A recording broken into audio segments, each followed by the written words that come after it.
जय श्री कृष्ण। श्रीमद् भगवद गीता अध्याय 4 श्लोक 31। यज्ञ शिष्टामृत भुजो यान्ति ब्रह्म सनातनम नायम लोकोस्त्य यज्ञस्य कुतोन्यः कुरु सत्तमा। हे गुरु श्रेष्ठ, जब यज्ञ के बिना मनुष्य इस लोक में या इस जीवन में ही सुखपूर्वक नहीं रह सकता तो फिर अगले जन्म में कैसे रह सकेगा। अर्थात मनुष्य इस लोक में चाहे जिस रूप में रहे वह अपने स्वरूप से अनभिज्ञ रहता है।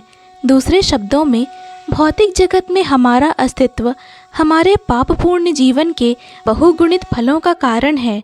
अज्ञान ही पापपूर्ण जीवन का कारण है और पापपूर्ण जीवन ही इस भौतिक जगत में अस्तित्व का कारण है। मनुष्य जीवन ही वह द्वार है जिससे होकर इस बंधन से बाहर निकला जा सकता है।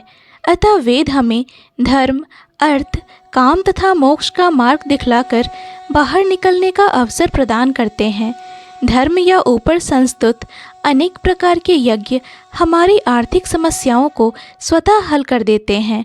जनसंख्या में वृद्धि होने पर भी यज्ञ संपन्न करने से हमें प्रचुर भोजन, प्रचुर दूध इत्यादि मिलता रहता है।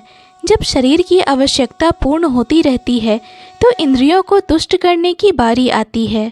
अतः वेदों में नियमित इंद्रिय तृप्ति के लिए पवित्र विवाह का विधान है।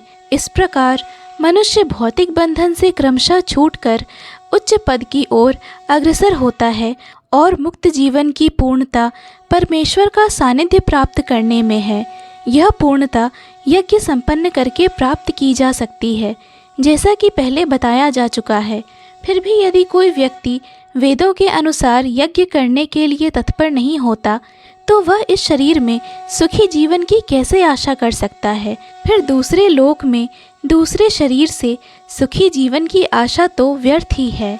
विभिन्न स्वर्गों में भिन्न भिन्न प्रकार की जीवन सुविधाएं हैं और जो लोग यज्ञ करने में लगे हैं उनके लिए तो सर्वत्र परम सुख मिलता है। किंतु सर्वश्रेष्ठ सुख वह है जिसे मनुष्य कृष्ण भावनामृत के अभ्यास द्वारा वैकुंठ जाकर प्राप्त करता है। अतः कृष्ण भावना भावित जीवन ही इस भौतिक जगत की समस्त समस्याओं का एकमात्र हल है। जय श्री कृष्ण। पूर्ण भगवद गीता के श्लोकों को सुनने और समझने के लिए कृपया इस चैनल को सब्सक्राइब करें। वीडियो पसंद आया हो तो लाइक और शेयर करें।